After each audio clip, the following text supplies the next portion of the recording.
2025 की शुरुआत में इलॉन मस्क ने ओपन एआई को $97 बिलियन में खरीदने की कोशिश की। An Elon Musk-led group is making a $97.4 billion bid for control of OpenAI. अब यार इलॉन मस्क पहले भी ट्विटर को खरीदने का प्रस्ताव रख चुके हैं और वो मजाक नहीं करते हैं, वो सीरियसली भी खरीद लेते हैं। उन्होंने ट्विटर को खरीद के एक्स में तब्दील कर दिया, इसलिए इस चीज़ को हल्के में नहीं लिया जा सकता। इलॉन मस्क की XAI नाम से एक कंपनी भी है जो उन्होंने 2023 में शुरू की थी। फिर वो ओपन एआई को क्यों खरीदना चाहते थे? ओपन एआई के CEO सैम ऑल्टमैन ने कहा कि इसके पीछे इलॉन मस्क के अल्टीरियर मोटिव्स हैं। I think he's probably just trying to slow us down. He obviously is a competitor. हम सभी जानते हैं कि AI को लेकर युद्ध स्तर पर दुनिया में काम चल रहा है, लेकिन हमें ये नहीं पता है कि AI को लेकर बिलियनियर्स के बीच एक युद्ध भी चल रहा है। आप इसे लफड़ा कह सकते हैं, पर यह किसी युद्ध से कम नहीं है। ये पूरा युद्ध AI और उसके भविष्य को कंट्रोल करने को लेकर है, और इस कहानी की शुरुआत आज से करीब 10 साल पहले होती है, जब ये बिलियनियर्स आपस में दोस्त हुआ करते थे, को-फाउंडर्स हुआ करते थे, कोलैबोरेटर्स हुआ करते थे, लेकिन आगे जाकर ये दोस्ती दुश्मनी में बदल गई। The reason I am the reason OpenAI exists. दरअसल 2015 में इलॉन मस्क और सैम ऑल्टमैन ने साथ मिलकर ओपन एआई की शुरुआत की थी, और ये शुरुआत गूगल के वर्चस्व को चुनौती देने के लिए थी। लेकिन ये कहानी असल में उससे भी 5-1 साल पहले शुरू होती है, जब गूगल के फाउंडर लैरी पेज और इलॉन मस्क अच्छे दोस्त हुआ करते थे, और आगे चलकर इनकी भी दोस्ती एआई के चक्कर में दुश्मनी में बदल गई। I used to be close friends with Larry Page, and I would stay at his house, and we'd have these conversations long into the evening about AI, and I would be constantly urging him to be careful about the danger of AI, and he was really not concerned about the danger of AI. दरअसल Elon Musk और Larry page में AI के भविष्य को लेकर असहमतियां थीं, और ये पूरी कहानी तब बदलती है जब इलॉन मस्क ने इस तरह की कुछ किताबें पढ़ी, जो हमने भी पढ़ी हैं, और इनमें से कुछ पहले भी हमने डिस्कस की हैं। लेकिन वो असहमतियां इतनी तेज़ थीं और इनके बीच के विवाद इतने बढ़ गए कि इनकी दोस्ती आखिरकार टूट गई। और एक रात जब 2015 में एक बर्थडे पार्टी में दोनों के बीच एआई को लेकर एक तेज़ तर्रार आर्गुमेंट हो गया, तो वहाँ से इस पूरी कहानी की दिशा बदल गई। इनकी दोस्ती आगे जाकर दुश्मनी में तब्दील हो गई। दोस्तों, एआई का वॉर या लफड़ा, जो भी आप कहें, हमारे समय की सबसे बड़ी कहानी है, और ये बिलियनियर्स इतने सारे पैसे खर्च करके क्या कंट्रोल करना चाहते हैं, इसका हमें अंदाज़ा भी नहीं है। हमारा भविष्य क्या होगा, इंटेलिजेंस का भविष्य क्या होगा, ये कुछ फिलोसफर्स, साइंटिस्ट ने कुछ किताबों में लिख रखा है। ये बिलियनियर्स इन किताबों को पढ़ते हैं, इन्हें लेकर आपस में बहस करते हैं, बहुत सारे पैसे इस चीज़ पर दाव पर लगा देते हैं, लेकिन हम में से कितने लोगों को ये अंदाज़ा है कि असल में चल क्या रहा है। दरअसल एआई का वॉर इस समय की सबसे बड़ी कहानियों में से है, जिसमें billionaires, scientist, Nobel prize winners, सबसे बड़े थिंकर्स, फिलोसफर्स, कंप्यूटर साइंटिस्ट, बहुत सारे लोग हैं, लेकिन हमारे यहाँ इस चीज़ का हमें अंदाज़ा भी नहीं है। इसलिए Elon Musk and the war of AI, इस कहानी के बहाने हम आपको पिछले 10-15 साल के एआई लैंडस्केप और उसमें जो की प्लेयर्स हैं और की कंपनीज़ हैं, उनके बारे में कुछ ज़रूरी बातें बताने की कोशिश करेंगे।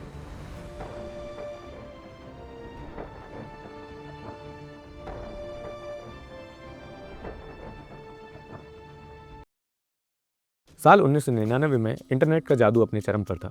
इस दशक में वो सभी .com वाली कंपनियां शुरू हो रही थीं जो आज मशहूर हैं। इन्हीं के बीच साउथ अफ्रीका से आए 28 साल के एक लड़के ने अमेरिका में स्टार्टअप खड़ा करने की कोशिश की। ये स्टार्टअप 1990 के दशक में बैंकिंग को रीइन्वेंट करने की कोशिश कर रहा था। आगे चलकर कुछ मर्जर हुए, कई सुधार और बदलाव हुए, यहाँ तक कि इस लड़के को CEO के पद से भी हटा दिया गया। लेकिन आखिरकार इस वेंचर की कहानी वहाँ खत्म होती है जब 2002 में eBay ने इसे लगभग $1.5 बिलियन में खरीद लिया, और यही वेंचर PayPal.com नाम की कंपनी में तब्दील हो गया। eBay की इस डील से उस स्टार्टअप के फाउंडर्स को अच्छे खासे पैसे मिले, और यही पेपाल आगे चलकर इंटरनेट बैंकिंग को हमेशा के लिए बदल कर भी रख देता है। पैसे भी, इम्पैक्ट भी। ये किसी भी स्टार्टअप और उसके फाउंडर्स के लिए ड्रीम जर्नी होती है, जहाँ उनकी कहानी एक तरह की हैप्पी एंडिंग से खत्म हो जाती है। लेकिन हमारी कहानी यहाँ से शुरू होती है, क्योंकि जो स्टार्टअप आगे चलकर पेपाल में ट्रांसफॉर्म हुआ, उसका नाम था X.com, और इसके फाउंडर का नाम है इलॉन मस्क। 31 साल की उम्र में इलॉन मस्क को बड़ी फाइनेंशियल सक्सेस हाथ लगी थी। जब eBay ने 2002 में इस कंपनी को खरीदा, तो उसके सबसे बड़े शेयर होल्डर इलॉन मस्क ही थे, और इस डील के बाद सबसे बड़ा हिस्सा दौलत का इलॉन मस्क के हाथ में आया। ये रकम थी करीब $180 मिलियन।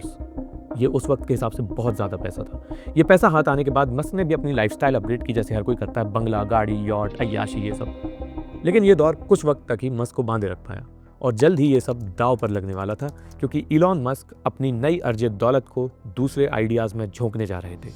2002 में ही इलॉन मस्क ने SpaceX नाम की एक कंपनी बनाई।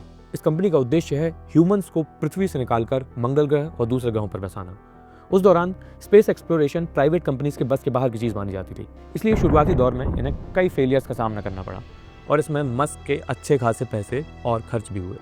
कायदे से इन फेलियर्स और सेटबैक्स के बाद इलॉन मस्क को थोड़ा हाथ रोक कर पैसे खर्च करने चाहिए थे, लेकिन स्पेसएक्स के 2 साल बाद ही मस्क ने ठीक ठाक संपत्ति एक इलेक्ट्रिक कार कंपनी में इन्वेस्ट कर दी और साल 2004 में $6.5 मिलियन की फंडिंग के साथ इलॉन मस्क टेस्ला के चीफ बन गए।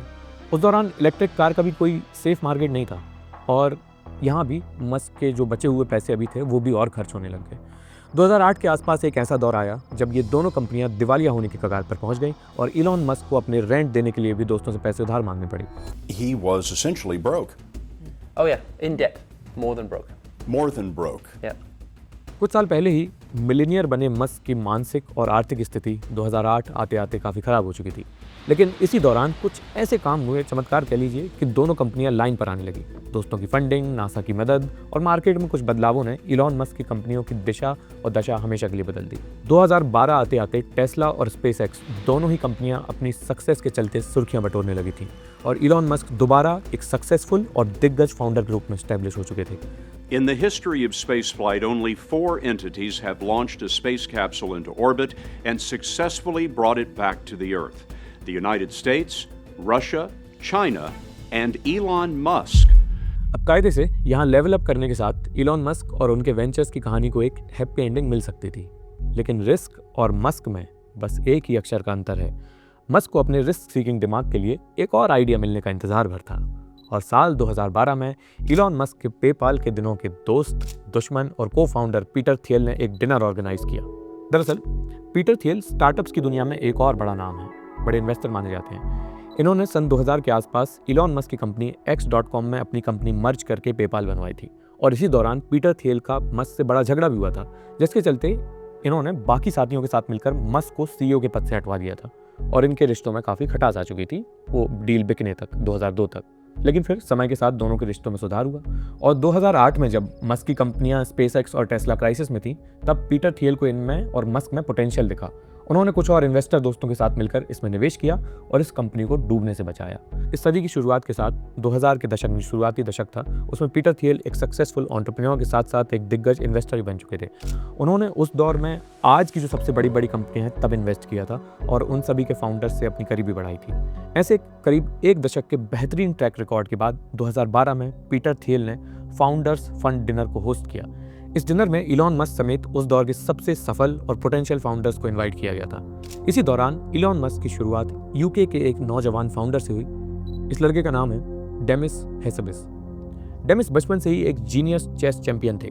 चेस और साइंस के अलावा डेमिस की एक नई उभरती टेक्नोलॉजी में दिलचस्पी थी, आर्टिफिशियल इंटेलिजेंस, AI।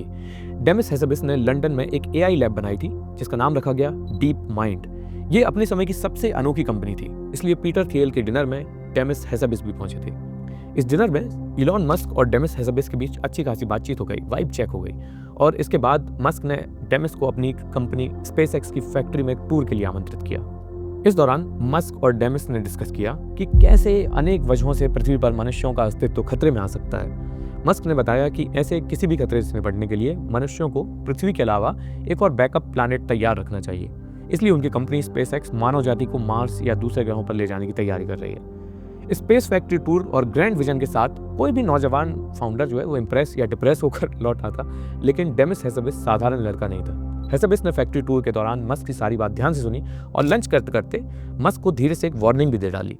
डेमिस हेसबिस ने सुझाव दिया कि भैया, आपका प्लान तो बहुत बढ़िया है, लेकिन आपकी इस योजना में बस एक दिक्कत है, आप आर्टिफिशियल इंटेलिजेंस के बारे में नहीं सोच रहे हैं। डेमिस हेसबिस ने चेतावनी भरे स्वर में मस्क से कहा कि अगर भविष्य में AI ह्यूमन से ज़्यादा ताकतवर और उनके खिलाफ हो गया तो एक सुपर इंटेलिजेंट AI मनुष्यों को मंगल ग्रह तक रगड़ लेगा और वहाँ से भी हमें साफ कर देगा। ये सुनते ही इलॉन मस्क सोच विचार में पड़ गए, साइंस फिक्शन के फ़ैन एकदम दोनों लोग, और कुछ देर बाद उनके जो बोलती थी वो बंद हो गई। उनके पास इस आशंका को कोई जवाब नहीं था और मन में बहुत सारे सवाल खड़े होने लगे और इस शंकाओं के निवारण का बस एक ही तरीका था, वेट एंड वॉच। इस मीटिंग के बाद इलॉन मस्क ने डीप माइंड में $5 मिलियन इन्वेस्ट कर दिए ताकि वो हेसबिस और उनके काम पर नजर रख सकें और उन्हें पता चलता रहे कि AI कितनी तेजी से तरक्की कर रहा है। और उस दौर में ऐसे डेवलपमेंट्स हो रहे थे जो वाकई एआई जिनसे बहुत तेज़ी से तरक्की कर रहा था, तब उस सर्कल में नाम गूंज रहा था, हम तक अभी बाद में आया 10 साल बाद। तो ऐसे में इलॉन मस्क का एआई को लेकर रवैया थोड़ा कॉन्ट्रडिक्टरी होने लगा जब वो डेवलपमेंट्स तेज़ हो रहे थे। एक तरफ तो वो इसे लेकर चौंकाने वाले दावे करने लगे, डराने लगे। There will come a point where no job is needed. You can have a job if you want to have a job for sort of personal satisfaction, but the AI will be able to do everything. दूसरी तरफ अपनी ही कंपनियों में AI का use बढ़ाते जा रहे थे। शायद यहाँ डीप माइंड में उनका इन्वेस्टमेंट उन्हें अच्छे खासे इंसाइट दे रहा था, लेकिन मस्क को नहीं पता था कि डीप माइंड पर सिर्फ वही नहीं, उनके दोस्त भी नजर गड़ाए बैठे हैं। उस दौरान गूगल के फाउंडर लैरी पेज और इलॉन मस्क बहुत अच्छे दोस्त हुआ करते थे और दोनों एआई और टेक्नोलॉजी और उसके भविष्य को लेकर घंटों बतियाते रहते थे। आज हर कोई अपने काम में एआई को लेकर आ रहा है, उसमें इन्वेस्टमेंट बढ़ते जा रहे हैं, एक ट्रेंड बन गया है। लेकिन आज से 10-12 साल पहले डीप माइंड अपनी तरह की शुरुआती सफल एआई कंपनियों में से इकलौती थी। इसे गूगल, फेसबुक समेत कई बड़े प्लेयर्स एक्वायर करना चाहते थे। इलॉन मस्क ने खुद 2013 के आखिर में डीप माइंड को पूरी तरह खरीदने की कोशिश की, लेकिन आखिरकार उनके दोस्त लैरी पेज ने बाजी मार ली। 26 जनवरी 2014 को गूगल ने ऐलान किया कि उन्होंने London based AI startup deep mind को एक्वायर कर लिया है। उस समय गूगल ने यह डील करीब $500 मिलियन में की थी। गूगल की तरफ से लैरी पेज स्वयं इस डील की अगुवाई कर रहे थे। उन्होंने ये मोटी रकम चुकाने के अलावा डीप माइंड के फाउंडर्स और बोर्ड की कई शर्तें भी मानी। इस डील का इम्पैक्ट आप ऐसे समझिए कि उस समय डेमिस हेसाबिस के अलावा डीप माइंड एआई के 2 और को फाउंडर्स भी थे। एक का नाम है मुस्तफ़ा सुलेमान और दूसरे का नाम है शेन लैग। इस डील के बाद डीप माइंड का नाम बदलकर गूगल डीप माइंड हो गया और गूगल के एआई को पिछले 10 सालों में लेकर जितने बड़े एफर्ट्स हो रहे हैं उसे गूगल डीप माइंड ही लीड कर रहा है। आगे चलकर डेमिस हेसाबिस गूगल डीप माइंड के सीईओ बन जाते हैं। इन्होंने अल्फाफोल्ड नाम का एक एआई डेवलप किया और उसके लिए इन्हें 2024 का केमिस्ट्री नोबेल प्राइज़ मिला, कंप्यूटर साइंटिस्ट को chemistry Nobel prize. Well, first of all, I want to start by thanking the Royal Swedish Academy of Sciences and the Nobel Committee for the honor of a lifetime. और वो आज Google के AI division को lead कर रहे हैं, demise हेसाबिस। Deep mind के दूसरे को फाउंडर मुस्तफ़ा सुलेमान आगे चलकर एक अलग कंपनी बनाते हैं, गूगल से अलग हो जाते हैं, लेकिन आज वो माइक्रोसॉफ्ट एआई के सीईओ हैं। गूगल, माइक्रोसॉफ्ट या कोई भी बड़ी टेक कंपनी आज के दौर में सबसे पावरफुल और जनरल एआई डेवलप करने की रेस में लगी है। इसे आर्टिफिशियल जनरल इंटेलिजेंस या एजीआई कहते हैं। ऐसा दावा किया जाता है कि एजीआई बहुत पावरफुल होगा और जो कंपनी सबसे पहले एजीआई तक पहुंच जाएगी वो बाकियों से बहुत पावरफुल हो जाएगी। इसलिए हर कंपनी आज के लार्ज लैंग्वेज मॉडल्स जो चैटबॉट वगैरह हैं उनके अलावा मेन फोकस एजीआई पर रखे हुए। शेन लैग जो डीप माइंड के दूसरे को फाउंडर थे, वो आज गूगल के चीफ एजीआई साइंटिस्ट हैं। अब आप सोचिए उस एक जगह और उस दौर से एआई की फील्ड में इस तरह के कई बड़े बड़े नाम निकल कर आते हैं जो आज एआई का भविष्य निर्धारित करने में निर्णायक भूमिका निभा रहे हैं। इसलिए गूगल के लिए ये समय और डीप माइंड की ये डील बहुत महत्वपूर्ण थी और इसमें स्वयं गूगल के फाउंडर और इलॉन मस्क के एआई बडी लैरी पेज दिलचस्पी ले रहे थे। डीप माइंड और गूगल की डील के साथ मस्क और पेज के बीच बातचीत जो थी वो विवाद में तब्दील होती जा रही थी और इस दौरान उनकी दोस्ती में भी खाई पड़ने लगी थी। जो दोस्त कभी रात भर बैठकर गेम्स खेलते थे और टेक्नोलॉजी के भविष्य को लेकर घंटों बतियाते थे, अब एक दूसरे के डायरेक्ट कॉम्पिटिटर बनते जा रहे थे और फ्रेंडली नहीं, फियर्स कॉम्पिटिटर्स। 2015 में डीप माइंड में अपने $5 मिलियन के इन्वेस्टमेंट के अलावा इलॉन मस्क अपनी स्पेस और कार कंपनी में भी एआई का खासा इस्तेमाल होते दिख रहे थे। टेस्ला जो एक इलेक्ट्रिक कार कंपनी के रूप में शुरू हुई थी, वो धीरे धीरे सेल्फ ड्राइविंग कार्स की तरफ आगे बढ़ने लगी। आज हम देखते हैं कि टेस्ला में फुल सेल्फ ड्राइविंग कैपेबिलिटी चर्चित है। उनकी कार किसी ह्यूमन ड्राइवर के बिना इंटेलिजेंट तरीके से खुद को चला सकती है, एक जगह से दूसरी जगह ले जा सकती है और भी बहुत कुछ कर सकती है। और ये सब टेस्ला के एआई की बदौलत संभव हुआ है। और टेस्ला के इस एआई बेस्ड ऑटो पायलट और सेल्फ ड्राइविंग विजन की शुरुआत 2013-14 के आसपास ही हुई थी। इसी दौरान मस्क की रॉकेट कंपनी स्पेसएक्स भी कुछ सक्सेसफुल रॉकेट लॉन्च करने के बाद रीयूजेबल रॉकेट्स की दिशा में आगे बढ़ रही थी। स्पेसएक्स ऐसे रॉकेट बनाना चाहती थी जो लॉन्च के बाद दोबारा सही सलामत सीधे लैंड हो सकें और उन्हें दोबारा इस्तेमाल किया जा सके। इसके लिए उन्होंने अपने रॉकेट्स में एआई बेस्ड गाइडेंस, नेविगेशन और कंट्रोल सिस्टम्स डेवलप करने शुरू किए। उनके AI based neural networks, algorithms समय के साथ बेहतर होते गए और 2015 में स्पेसएक्स ने कमाल कर दिया। रॉकेटरी के इतिहास में पहली बार कोई रॉकेट लॉन्च के बाद आकर ज़मीन पर सही सलामत लैंड करता है। ये स्पेसएक्स का फैल्कन 9 रॉकेट था जिसमें ठीक ठाक एआई इस्तेमाल हो रहा था। इसी दौरान इलॉन मस्क की कंपनी स्पेसएक्स और टेस्ला ने तेज़ी से तरक्की हासिल की और इस बात से इनकार नहीं किया जा सकता कि इन कंपनियों की ग्रोथ में एआई का योगदान था।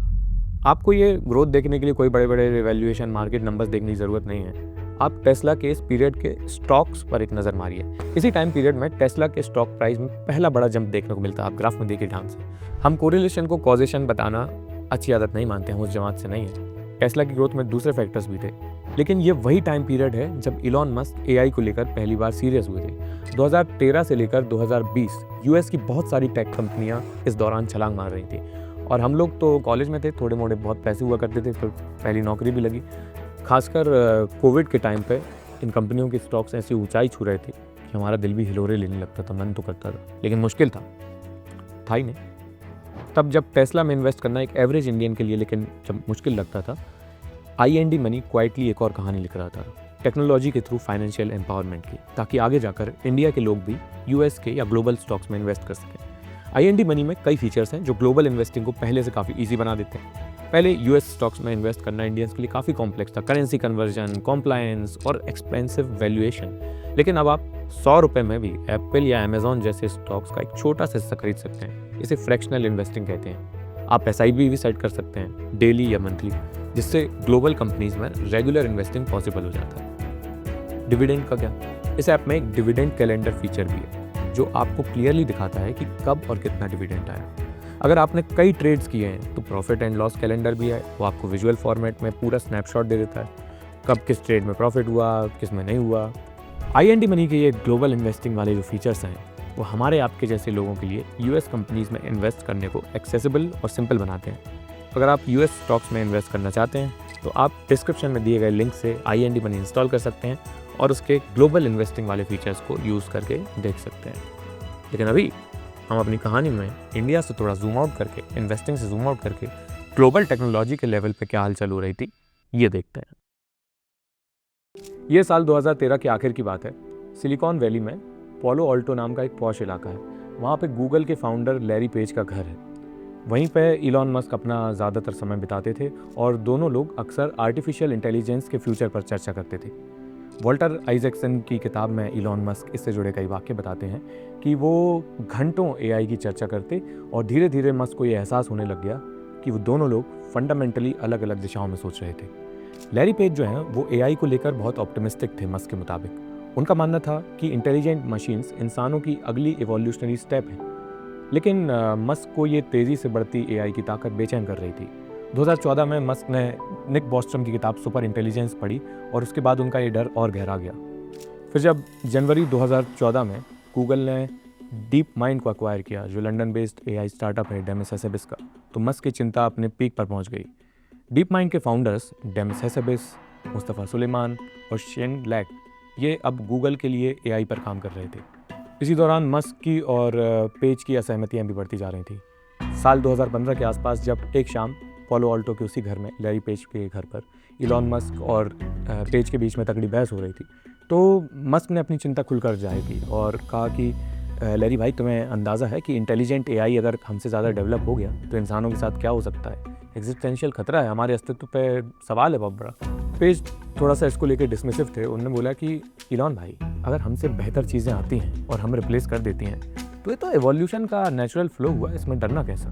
तो इस तरह की बातचीत इन दोनों के बीच होती थी और ऐसी ही एक बातचीत का जिक्र कई बार आता है मस्क की हेडलाइंस में और मस्क अपनी स्पीचेस में और इंटरव्यूज़ में खासकर जिक्र करते हैं कि लैरी ने बोला मस्क को कि तुम स्पीशियस्ट हो, प्रजातिवादी हो, तुम्हें सिर्फ मानव जाति की पड़ी है।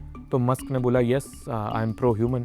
इस चीज़ का मस्क बार बार जिक्र करते रहते हैं उसमें कि लैरी पेज को स्पीशीज़ की, ह्यूमन स्पीशीज़ की, मानव जाति की चिंता नहीं थी और वो AI को या इंटेलिजेंट मशीन्स को मान रहे थे कि हाँ, अगर वो बेटर हैं तो वो एवोल्यूशन का अगला चरण है। तो ये स्पीशीस्ट वाला जब वाक़या हुआ है, उस रात के बाद मस्क ने लैरी से थोड़ा सा कि भाई ये तो कुछ गड़बड़ लग रहा है, और दोनों के बीच कम्युनिकेशन थोड़ा ठंडा और फॉर्मल सा पड़ गया।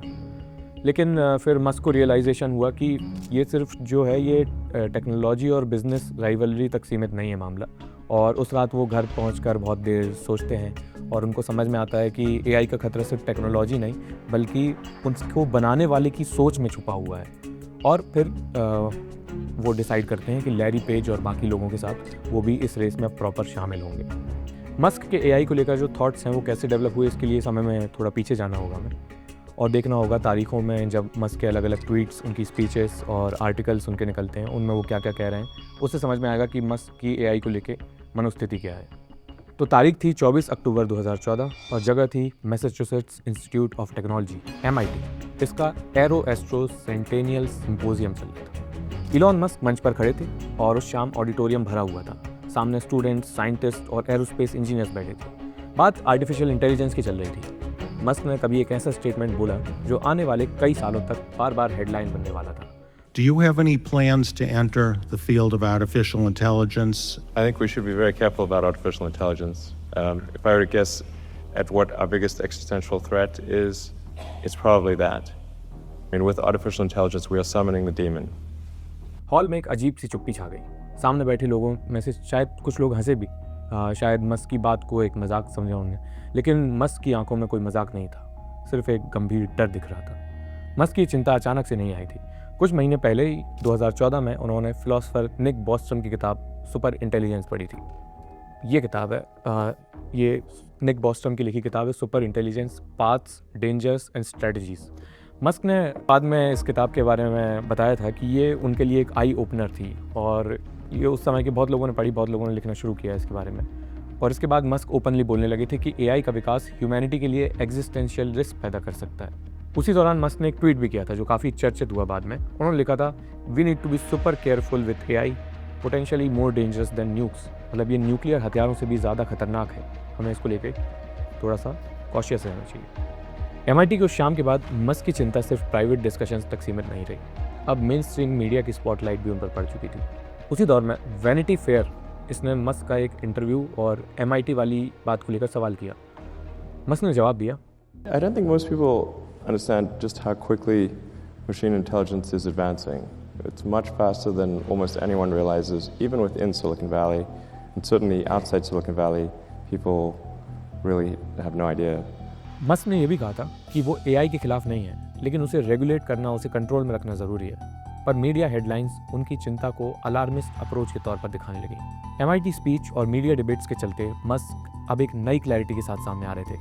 उन्हें महसूस हुआ कि सिर्फ चिंता जताने से कुछ नहीं होगा, एक्शन लेना ज़रूरी है। वो AI के एग्जिस्टेंशियल रिस्क को लेकर पब्लिक अवेयरनेस बढ़ाना चाहते थे। इस बारे में मस्क ने बाद में एटलांटिक मैगजीन के एक इंटरव्यू में बताया था। मस्क ने जाहिर किया कि उस समय लोग उनकी बातों को एग्जैजरेटेड समझ रहे थे, लेकिन बाद में उन्हें क्लियरली समझ आ गया कि AI की दौड़ को सिर्फ गूगल या किसी एक बड़े कॉर्पोरेट प्लेयर के भरोसे नहीं छोड़ा जा सकता और इसमें खुद एंटर करना चाहिए। इसी सोच के साथ मस्क ने अगले बड़े कदम उठाने शुरू किए। 2014 के आखिर में उन्होंने AI सेफ्टी को लेकर पब्लिक डिस्कशन तेज कर दिए और अब उनका लक्ष्य सिर्फ डिबेट तक सीमित नहीं था। मस्क अब AI सेफ्टी के लिए एक ऑर्गेनाइज्ड कम्युनिटी बनाने की ओर बढ़ रहे थे। MIT की स्पीच उनके लिए एक टर्निंग पॉइंट साबित हुई, जहां से मस्क ने खुद को एक ऑब्जर्वर नहीं बल्कि एक एक्टिव ऑर्गेनाइजर और पार्टिसिपेंट के रूप में देखना शुरू कर दिया। ऐसे करते कई साल बीत गए और जनवरी 2015 में जब दुनिया नए साल का जश्न मनाकर लौट रही थी, इलॉन मस्क एक अलग ही मकसद से पोर्टो रिको पहुंचे। तारीख थी 2 जनवरी और जगह थी सैन जुआन का एक रिजॉर्ट। मौका था फ्यूचर ऑफ लाइफ इंस्टीट्यूट की ओर से आयोजित पहली बड़ी international AI safety conference. Future of life institute MIT के अंदर ही है, जिसे मैक्स टेगमार्क चलाते हैं, और उन्होंने एक और बेहतरीन किताब लिखी है, लाइफ 3.0। ये भी आर्टिफिशियल इंटेलिजेंस के ऊपर है। ये उस कॉन्फ्रेंस के बाद में आई, लेकिन मैक्स टेगमार्क एक बड़ा नाम है और इस कॉन्फ्रेंस में भी कई बड़े बड़े नाम शामिल होते हैं।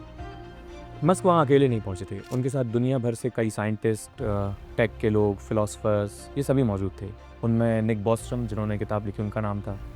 Stuart Russell, Demis Hassabis, Sam Altman, जिन्हें आप जानते हैं, वो लोग भी उसमें शामिल थे। इस मीटिंग में मस्क और कई लोगों ने ओपनली AI के एग्जिस्टेंशियल रिस्क की बात रखी। उन्होंने साफ साफ कहा कि AI के खतरों को अब सीरियसली लेने का वक्त आ चुका है। FLI future of life institute ने उसी दौरान एक ओपन लेटर भी जारी किया, जिसका टाइटल था research priorities for robust and beneficial AI। इस लेटर को कई बड़े बड़े लोगों ने साइन किया था। आप इनके नाम पढ़ सकते हैं एक एक करके, और कई चौंकाने वाले नाम इसमें आपको मिलेंगे मस्क के अलावा। तो मस्क और कई लोगों की सपोर्ट के साथ AI सेफ्टी की ओर ये पहली बार discussion mainstream science community तक पहुंचा या मीडिया के ज़रिए हम तक आया।